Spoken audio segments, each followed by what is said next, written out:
Good evening to everyone. We are in Torah 14. First part, Likutei Moharan, Torah 14. And B'ezrat Hashem, this is our second lesson. Do a quick review of our first lesson last week. Last week, we learned that in order to invoke peace in the world, it's necessary to elevate Hashem's glory. Now, how do we do that? We do that through spiritual outreach. And when we teach others about Hashem. So really, Torah 14 is the marching orders for all our online lessons. It's the marching orders for Emuna Beams. It's the marching orders for everything we do. Because Rebbe Nachman describes his outreach as uplifting Hashem's glory. This is the way we do it. Now, there are three groups that we look to uplift. Okay, the first group is the Jewish Baal Teshuvos, the Jewish people that have been far away from Hashem, or maybe Jewish people that were born into religious families and fell off the wayside. And they never learned Emuna, so we teach them Emuna. They build their own faith. It's not just what handed down something that they haven't internalized. We have a lot of people like that. And there are two types of Baalei Teshuvos, of newly awakened Jews, the ones that come from the inside, and one comes to the outside, the ones that were born into families that were just not observant, and they grew up in public schools and never learned anything about Judaism. That's the first. The second group are the righteous converts. The people that are searching for spiritual meaning, and they decided that they were interested in Torah, they're interested in becoming Jewish, and they went all the way. Our third group is the Noahides. This is also no less courageous group than anybody else, because the Noahides are born into Christian families, Muslim families, Buddhist families, growing up with all types of idolatry and all types of things, and their families are many times their families are still strong into it. And most of the Noahides I know, they're so courageous because they've just gone against their families, gone against their friends. Some have even lost places of employment, and they say, no, this is the God of Israel. That's the real deal. The one God, there is no other. And they go they put all their eggs in the Emuna basket. Now, this is one thing that's important to say. What Rebbe Nachman is the master of Emuna. Rebbe Nachman is he brings the light of Emuna to this generation. Rebbe Nachman said that his fire will burn until the coming of Mashiach. What did he mean? That Rebbe Nachman is bringing us the fire of Emuna that warms our souls, that illuminates our souls. And Rebbe Nachman is really the one that brings Emuna down to eye level. And he's done more that shows the power of a tzaddik. Rebbe Nachman left the physical world 213 years ago. And at 213 years ago, he's not in the physical world and just bringing so many people, continuing bringing to Hashem. And we're students of Rebbe Nachman. And so this Rebbe Nachman's power. And that's why it's such a privilege to continue with the Rebbe's teachings and to pass them on to other people. Because there's one law. There's a difference between a spiritual debt and a material debt. For example, suppose you borrow 100 quid or $100 from someone. According to halacha, you have to pay back exactly 100 quid or $100 every bought. Because if you give too much, that's interest. That's not allowed in Torah. And if you give too little, then you're not repaying the loan. It's got to be exact. Not so with a spiritual debt. In other words, your teacher is teaching you.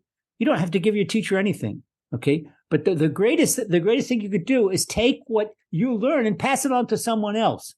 And this is bringing Hashem's glory, okay? So this is don't think Baruch Hashem. It's such a privilege to learn with our groups, to teach to our groups. I say to learn because at teaching there's no better learning than teaching. But nobody owes me anything. No, just take it and pass it on. Pass it on to yourself. Pass it on to your loved ones. Okay, so we have the three groups: our Baalei Teshuvos, the righteous converts, and the Noahides. Okay, now that's the first we learned. Why do they exalt Hashem so much? Because you talk about people that are far away, and when somebody really far away comes into the program, this is a sanctification of Hashem's name. This exalts Hashem's glory. People say, can you imagine if some head of state all of a sudden would throw out the British Prime Minister declared that right now he's becoming a Noahide, and that's it. He's throwing everything aside. This would make waves all over the world.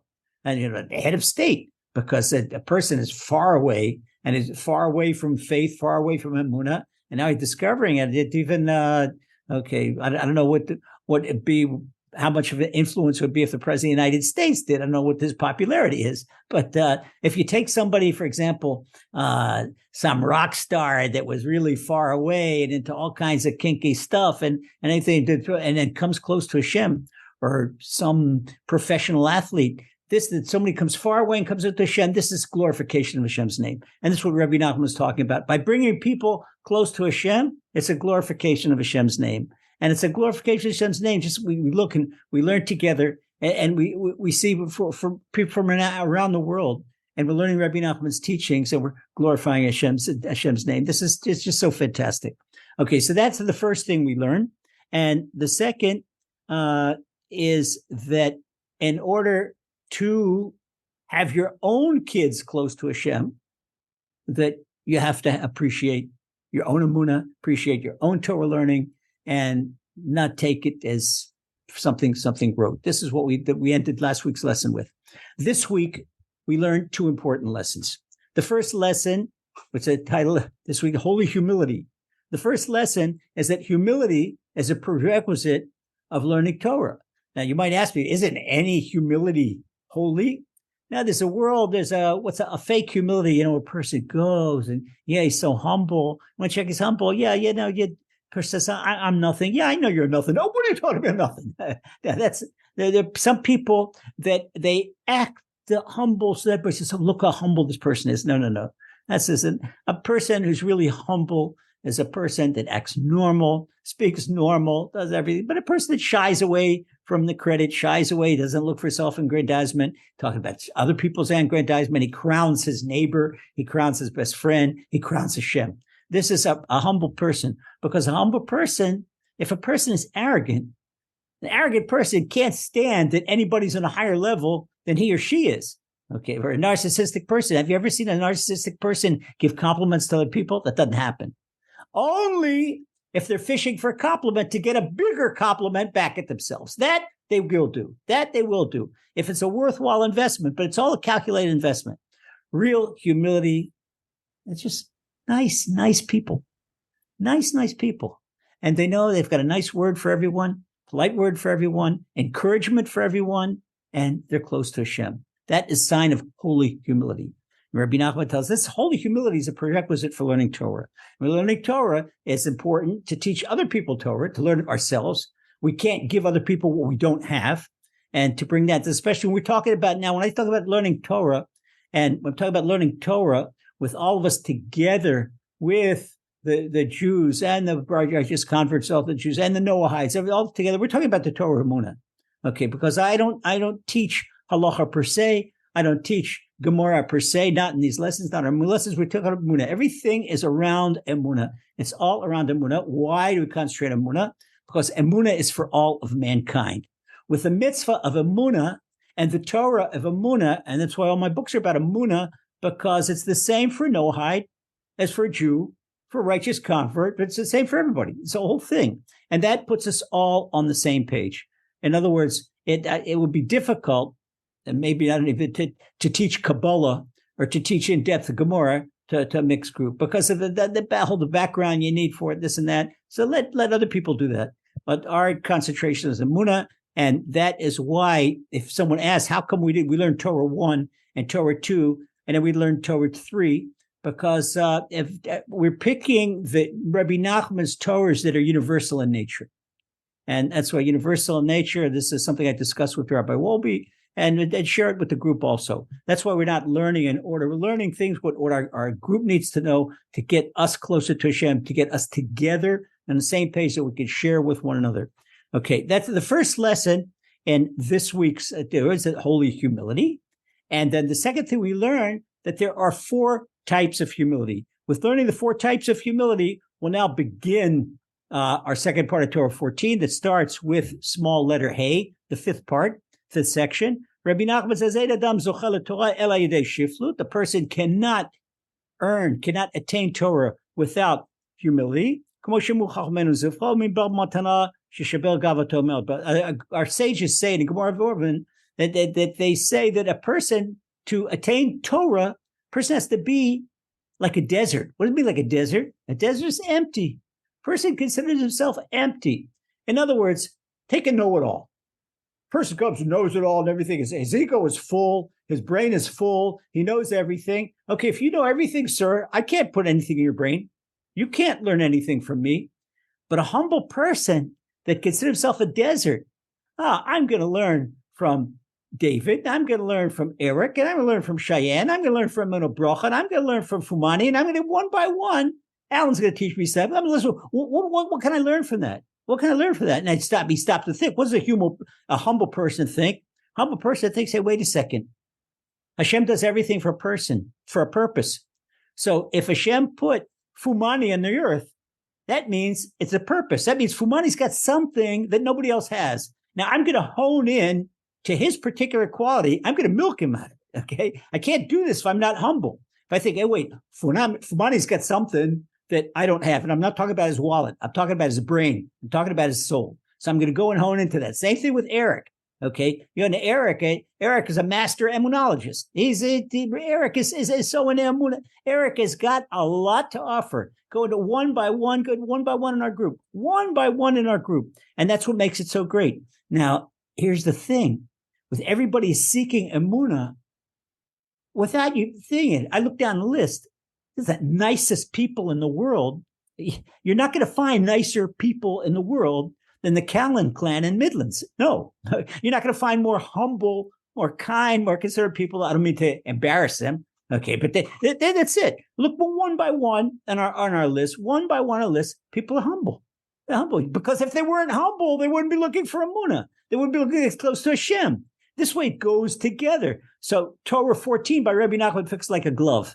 Now Rebbe Nachman is going to teach us something that we don't know. Okay, we think of humility. Humility is we respect other people, and we don't consider ourselves a highbrow. We don't act like a highbrow, and we accept things. Okay, but Rebbe Nachman says like this. Rebbe Nachman says there are 4 types of humility, 4 aspects of humility. A person must be humble to those greater than him. For example, if you ever see Lazer Brody when he's next to the Melitzer Rebbe, it's like a little sniffling kid with trembling knees. Okay, it's no problem with you. You got this great grandson of the Baal Shem Tov, who's a big tzaddik and a big Torah scholar, and with this and holy, forget off the charts. It's no problem to be. Okay, but now there's a next level of holiness. Okay, it's no problem. Okay, everybody understands we have to be humble, people greater than us. Okay, but how about being humble to people that are equal to us? All right, it's not like people are looking at you, and they're equal. Oh, wait a second. No. That's what I just said. When you look at someone who is equal to you, but that someone's got something that you don't have.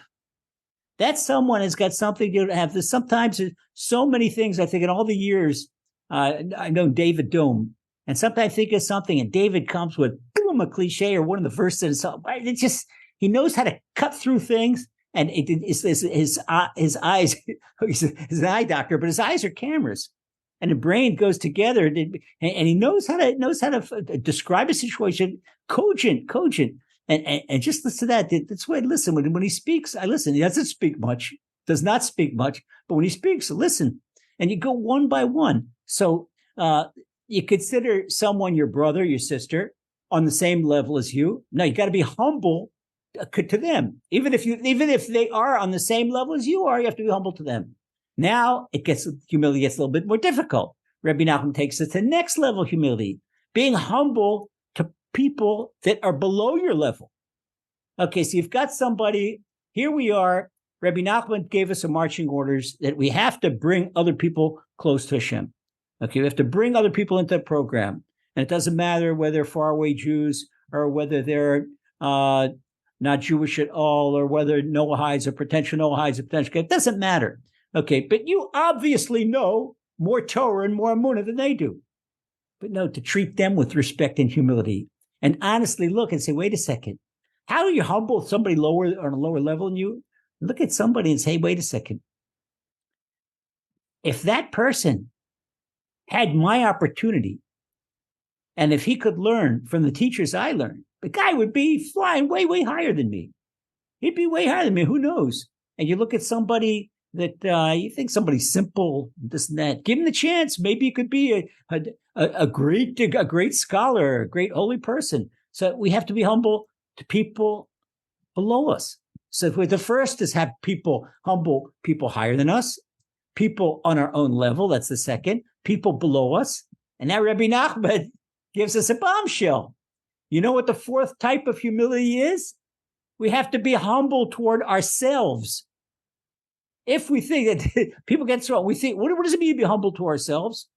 In the book of Exodus, when we talk about the manna, Moses says to the people, Shev tachat mekomcha, ish tachat mekomot. In other words, on Shabbat, sit in your place and don't go out collecting the manna. Rabbi Nachman takes that and says, sit in your place means that sit in your place on your spiritual level and even a little bit lower than that. Okay, so consider yourself a little bit lower than what you actually are. And that enables you to be humble toward yourself. So when you're humble to people that are greater than you, and you're humble to people on your own level, to your peers, your spiritual peers, your intellectual peers, and when you're humble to people below you, what's the humble people below you? When someone can see the trash collector, people, I don't know why people think that the trash collectors are inferior. People see a trash collector and say, thank you, my brother, for making the neighborhood so nice. What? They really light up. They really light up. Okay. And then you got this one particular garbage truck driver. And here, I'm on the way I always see him on the way to the synagogue in the morning, early in the morning. I'm carrying my tefillin. And good morning, my brother. He says, hey, here's this rabbi with his tefillin. And I'm thinking, good morning, brother. And I get this big smile back. You see the guy frown, big smile back. And he sees me before I say good morning to him. He smiles back. This is, you feel, so wait a second. Who knows? Maybe let's change places. If he had my opportunities, maybe much bigger than I am. Good. This makes the world such a great place. Now, what happens when this guy goes home? This is what Rebbe Nachman is talking about. Without doing a thing. I didn't say, oh, hey, come here, my brother. I want to teach you something about Emuna. Teach you something. No, not say a word. He goes home and he hears on the media, that these ultra-religious, they're this and they're this. He says, what are you talking about? I got this rabbi always says to me good morning with a big smile and thanks me. They're the nice people in the world. He says, the media, they're full of blarney. They don't know what they're talking about. So just by your humility and being nice to other people, you're sanctifying Hashem's name. And this is what Rebbe Nachman is talking about in Torah 14. This is exalting Hashem's honor. Now we go forward. Where does Rebbe Nachman see? Rebbe Nachman takes the expressions of Rabba bar Chana. Rabba bar Chana, he was a sage of the Gemara. He was a Talmud, second generation Amorite. He was a Talmud of Rabbi Yochanan. He has these cryptic metaphors in the Gemara that are deeper than the Zohar. And few people knew how to interpret them. Rebbe Nachman's one of them. So Rebbe bar Chana tells us a story in Tractate Zvachim, page 113b. This is really wild. I'm going to read it in Aramaic and then translate it in Hebrew. Really wild. And then we'll interpret it. Okay. Ledidi chazale hayozita bal yoma. Okay. I saw a one-day-old mountain goat. Okay. I saw a one-day-old mountain goat. They were big. I saw a one-day-old mountain goat. Dehavikaha tabor. It was a one-day-old mountain goat, but it was big as Mount Tabor. But in Israel, big as Mount Tabor. Okay. The how Tabor come of it. How big is Mount Tabor? Alba Palse. It's 4 miles high. And this one-day-old mountain goat extends his neck, and it's 3 miles. And where he lays his head, if he lies down at night, it's 1.5 miles square. And he how can we say that? Okay, he passed his dung, and his dung ball was so big that it dammed the Jordan River, made a dam in the Jordan River. This one-day-old mountain goat. Wait, this is crazy. He's telling us about a one-day-old mountain goat, and it's 4 miles big, and only its neck is 3 miles high. and it puts his head down to rest, and it's 1.5 miles. And if it leaves its manure, then one of its manure balls is big enough to make a dam in the Jordan River and stop the water in the Jordan River. What is going on here? Rabbi Nachman now gives us a thing. Okay, what the mountain goat in Aramaic is called Orzila. Rabbi Nachman says Orzila, that's a big secret. Or that's light. That's the light of Hashem. Zila in Aramaic, it means to cheapen. So we say, the Torah tells us that the earth is illuminated by Hashem's glory. But this glory, when's it going to be revealed? Hashem's full glory won't be revealed until Mashiach comes. So when we say, when does Eliyahu Navi ask and the Gemara in Sanhedrin, or our sages, Rabbi Yeshua ben Levi asked Eliyahu Navi, when's the Mashiach going to come? The Mashiach said, today. Hayomim kol shmo. You call out his name today. Today. What do you mean today? Every day today. But what do we learn to that? But today didn't come. But yeah, today. Because we got to believe that Mashiach is going to come today. And that's what Elijah prophet answers. You say, oh, holy prophet, when's Mashiach going to come? Today. Okay. And this is what we speak. I will await him whenever he comes. So when is he going to come? Today. All right. So if you think Mashiach is going to come another week or another month, then you're going to be waiting. But Hashem wants us to wait every moment. Now, why are we waiting every moment? Because when Mashiach comes, that is when Hashem's glory is going to be revealed, and that is going to be, oh, happy day, okay? Oh, happy day when Hashem's glory is revealed. And so that is the secret, Rebbe Nachman says, of this one-day-old mountain goat.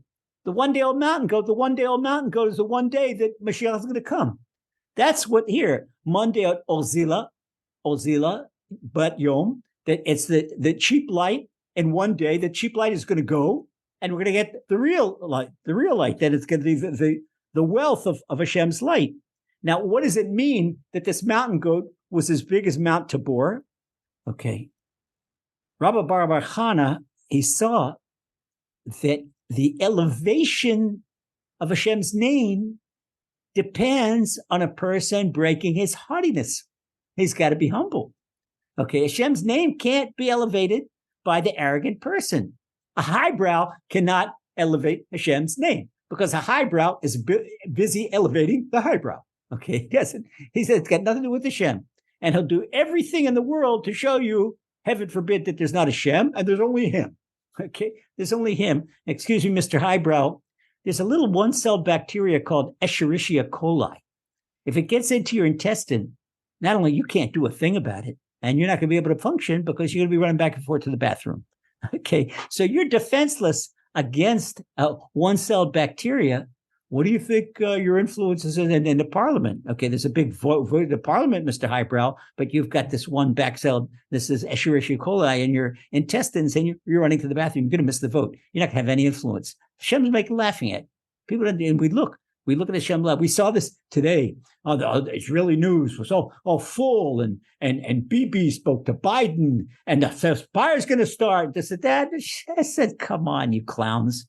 There's not going to be no ceasefire today, and there'll be no release." And there was this technical difficulties, this and that, and everybody shut up and had to retract all the news reports. And okay, Hashem decided it'll be before Shabbat. It'll be before Shabbat.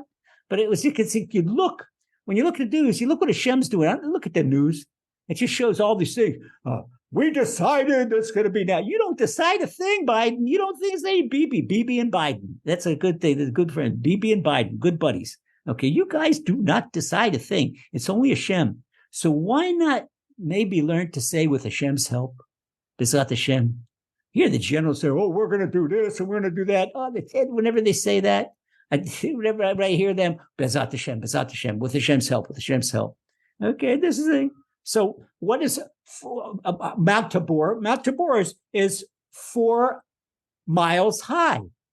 Rebbe Nachman says, why is Mount Tabor 4 miles and not 3 miles and not 5 miles? Okay, it's 4 miles high because we're talking about what is a 4 miles high. He's talking about the 4 types of humility to knock down the 4 miles. That's why 4 miles. This is what Rebbe Nachman interprets. He says, Rabbi Bar Chana is telling us, he's alluding to the 4 types of humility that we just learned. And what does it mean that this outstretched neck is 3 miles? Rabbi Nachman says that's a no-brainer. That's a no-brainer. He says the secret is in Jeremiah chapter 9, verse 22. The prophet Jeremiah tells us that are three things that a person is haughty about. A person is haughty about his money, and a person is haughty about his strength, and a person is haughty about his intelligence. That's the three types of arrogance, the three types of haughtiness. Okay, so, and this is the neck is 3 miles high because the person is haughty about these three things. And Rebbe Nachman is right there, right here. And so this is why King David says in Psalm 75, I see the light of King David's Psalms. Every time I see King David, I said last night, we learned the introduction to Psalms. It's my hero. And just today, I posted on one of my media sites a picture of an Israeli soldier who was walking with a book of Psalms in his pouch. And book of Psalms took a bullet. He picked it out, and the book of Psalms penetrated his bullet, and it took the whole bullet. That bullet would have gone into his chest, and who knows what would have happened to him. And there, thank you, Hashem, thank you, King David. And there's a picture. This is floating around. I know that the photograph has gone viral. It's in the media all over the place. But this is the power of Psalms. So King David says, what does King David say? Rebbe Nachman says everything Rebbe Nachman says. He says he didn't invent this stuff. He takes from King David, takes from Jeremiah the prophet, takes it from the Gemara. King David says in Psalm 75, verse 6, don't speak with a haughty neck. Don't speak with an outstretched neck. B'ezrat Hashem, our new translation of Psalms, we're going to put this in the speaking translation, but they see look at all these translations, speak not with a haughty neck. Okay, and that's most, even the Art Scroll translation says, speak not with a haughty neck. Okay, we do it so you can speak from the heart. But the King David is telling us just what Rebbe Nachman is teaching us. Okay, and that's the neck that's 3 miles high of this day-old goat. Now, what happens? The 1.5 miles that the head covers, this refers to something Kabbalistic. I don't want to get into it too deeply, but it is the illumination. Illumination, in other words, when a person has 2 miles, a double illumination, it says illumination is Hashem's light and reflects Hashem's light. But when his soul is darkened and his soul is not, he's trying to get close to Hashem, he's only getting half of Hashem's light. Hashem is giving a person the light, but a person only accepts half of it because his soul, it's imagine that your windows are soiled. When your windows are soiled, they're not translucent. They can't bring in the light of the sun. The light, any light coming from the outside is going to be dulled. Okay. So what is Rebbe Nachman telling us? Rebbe Nachman is telling us that the people such as the Bali Tshuva and the converts and the newfound Noahites, they're far from holiness. They're far from holiness. Okay, they're far from holiness, and they want holiness. That the very love. The Rebbe Nachman is saying this complimentary. He's lauding them. He's not. He's just showing a fact. People come in from the street, and they're coming soiled from the street. Okay, and you got to hit the showers. They come and cleanse themselves. They take some shampoo, take some soap.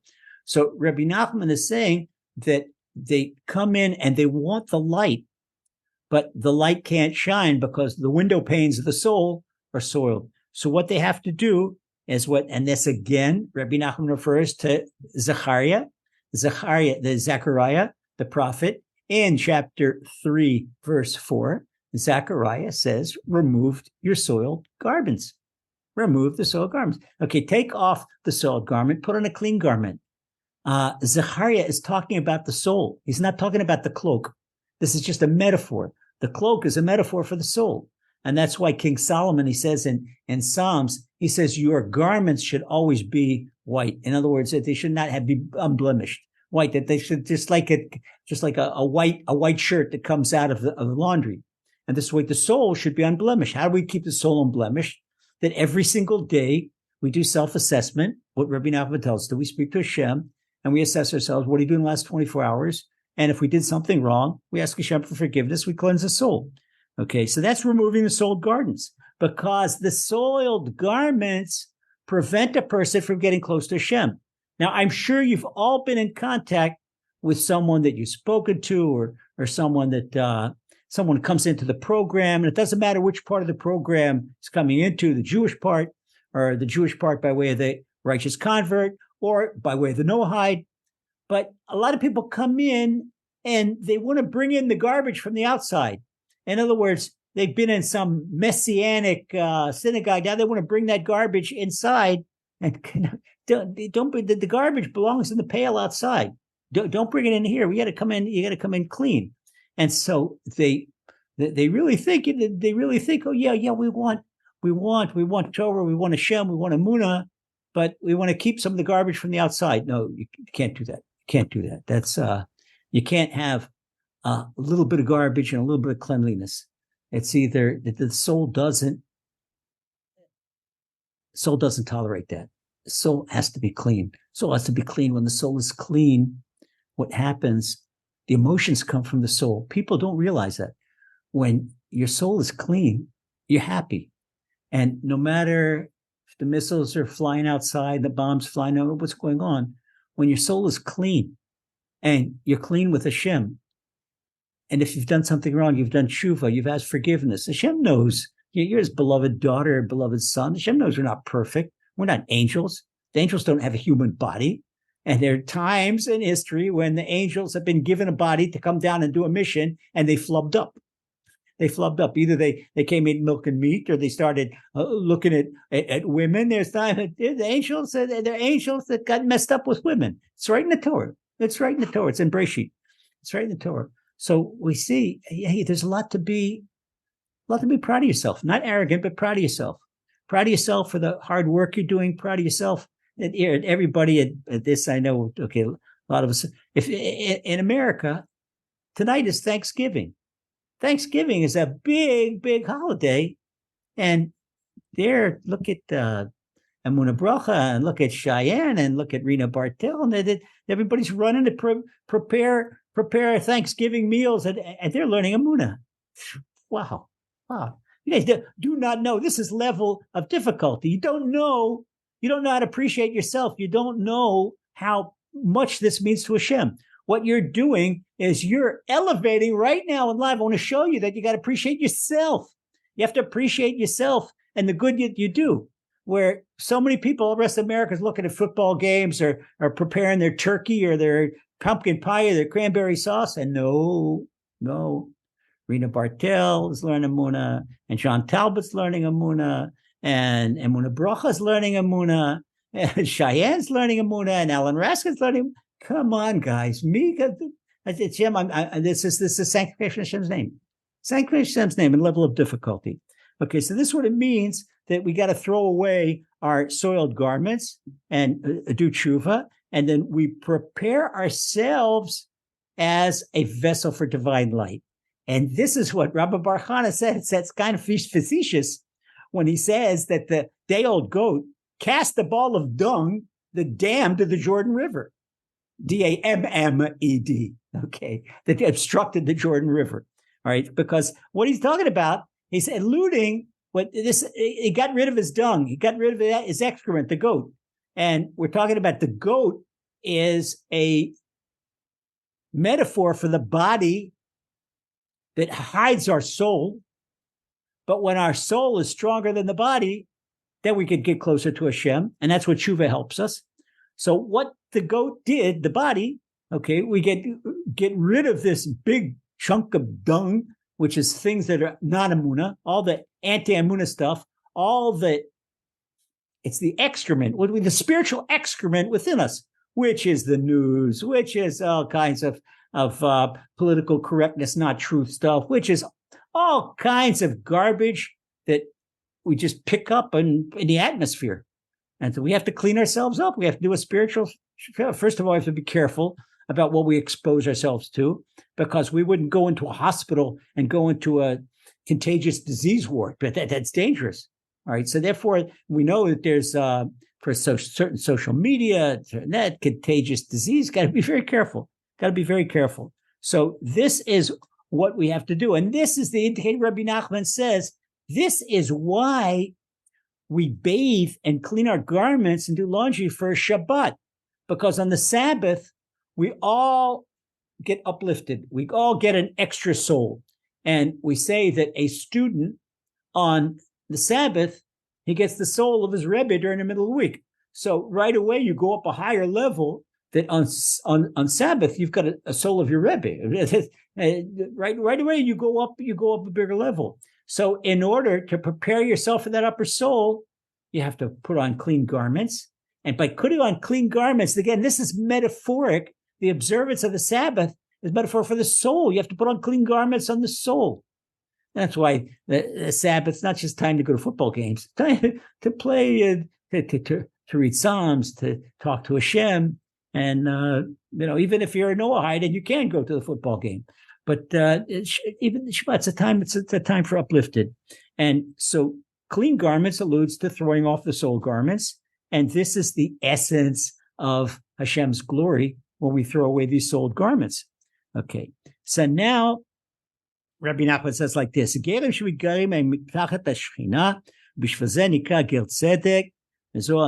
people that come from far away, they come under the wing of the divine presence. Wow.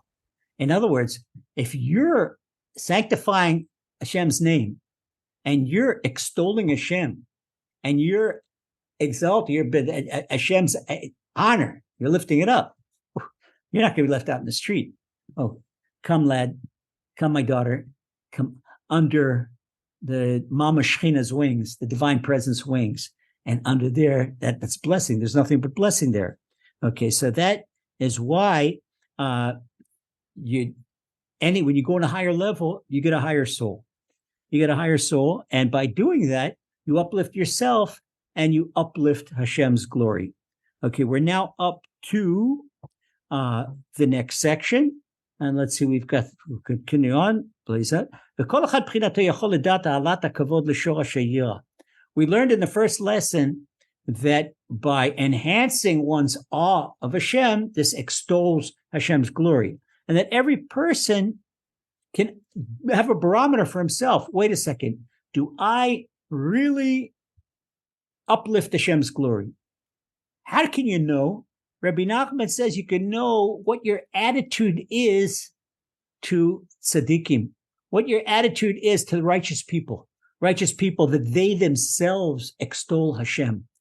And if you like these people, we're not talking about commercial preachers or artificial. We're talking about truly righteous people. I think it's something, again, I think of the Melitzer Rebbe. Somebody says, behind, you don't hear him in the media, you don't hear him interviewed in the media, you just hear he's hidden behind the scenes. But anybody that's ever needed a blessing for him knows that it's the real deal. This is the grandson of Brentford. And he shies away. He shies away from publicity. He shies away from a lot of people. This is really, really. So you see somebody like that, and you have awe of a person like that.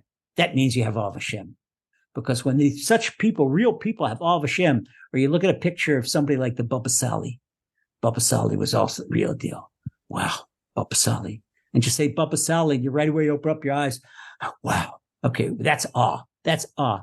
Last night, we talked about translation. They say Yirat Shamayim, the fear of Hashem, God-fearing person. Now, that has a connotation that if I don't listen to Hashem, I'm going to bolt the lightning. Boom, it's going to hit me in the head. No, that's not what Hashem wants from us.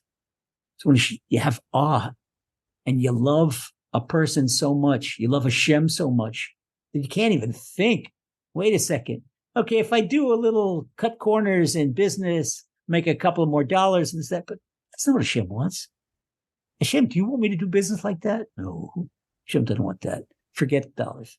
You know what's going to happen? You say that Hashem doesn't want that. And that's not a sanctification of His name. I promise you, beloved brother, beloved sister, I promise you, you gave up $1,000, 1,000 quid gain because it's not what Hashem wanted. Make room for 10 times that much in your bank account, because that's what you're going to get. Hashem doesn't owe anyone anything.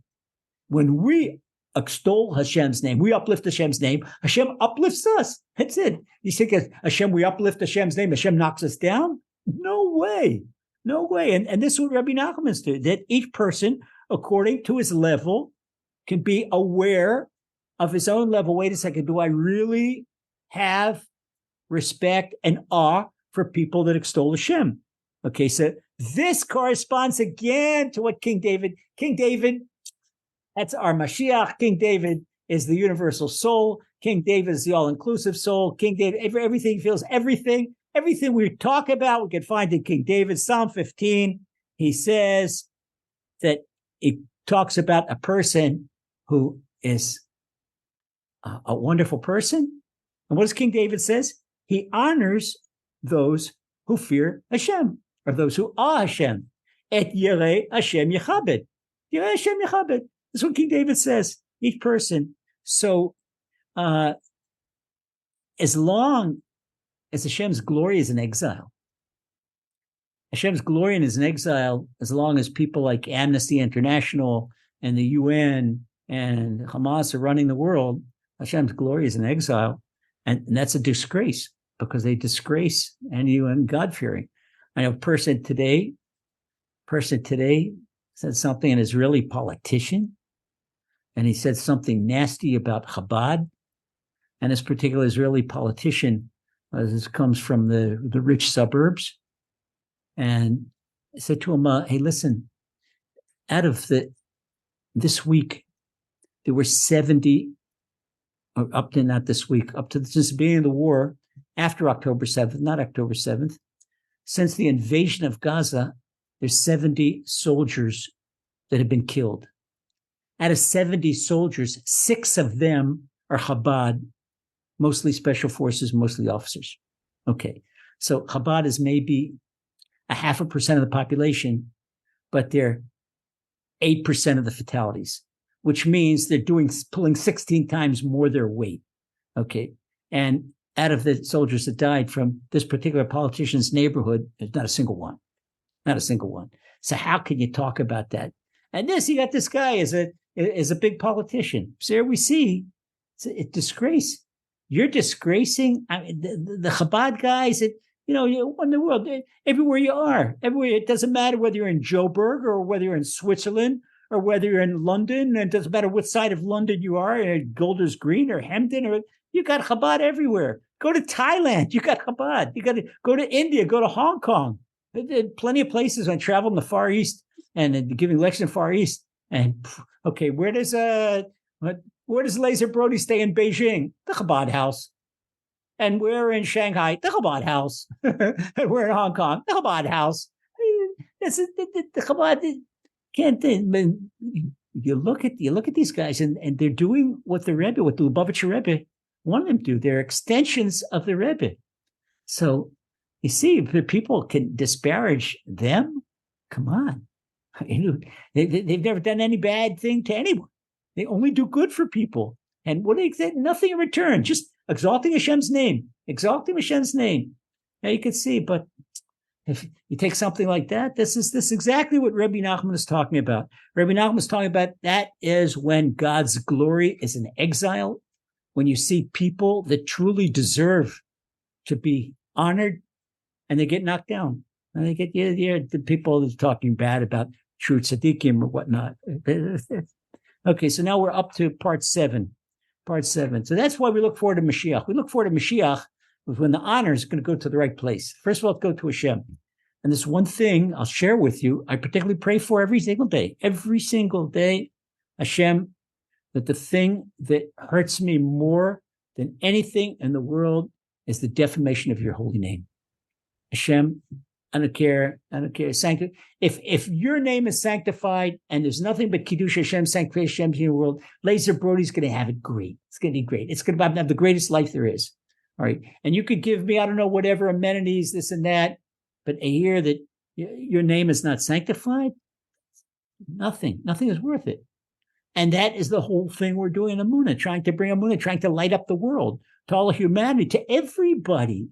Nobody's excluded. Everybody is welcome. Everybody can join us, all here. They talk about, I don't know, could somebody, I'm willing to listen, but somebody could show me a more egalitarian forum in the world than our Emuna lessons. A more equal opportunity forum in the world than our Emuna lessons. Everybody's welcome. Doesn't matter who they are. If a person from Gaza would want to put aside his violence and put aside all his jihadi and pull aside that, and what is Hashem really about? Welcome, Muhammad, ahlan wa sahlan, tfaddal, come learn with us, okay? Come learn with us, all right? But you got to put your knife down, and you got to put your gun down, you got to put your RPG down, all right? This is not, we don't allow knives, guns, and RPGs in our forum, no. And we don't allow any less than positive talk about one another. And it's no brainer that our group it's just so cohesive, and everybody loves everybody else and network with everyone. And this is a sanctification of Hashem's name. So now we'll go one little bit further. Rebbe Nachman says he's making a temporary summary. Ve'ikar hadavar, and this is in letter Zayin, Ot 7, letter 7, and Torah 14. Ikar hadavar shechabed yireh Hashem belev shalem. Rebbe Nachman says the important thing is to respect those who extol Hashem with a full heart. You see someone that has true honor of Hashem, respect him with a full heart. Like they say, our sages say in the Gemara in Kiddushin, because this is what Hashem knows. Why does Rebbe Nachman say with the whole heart? Because only Hashem knows what's in your heart. Okay, you can put on an act, a big act. Hashem knows exactly what's in the heart. Okay, and that's where the honor is. It's in the heart. Where I look at something, I feel good about someone. I want to extol someone. It's not in the brain; it's in the heart, and that is what Isaiah the prophet yells at everybody about. He says, "The name of Hashem, b'sfatav kibduni v'libo rachok mimeni." Oh, that there were the highbrows in the holy temple.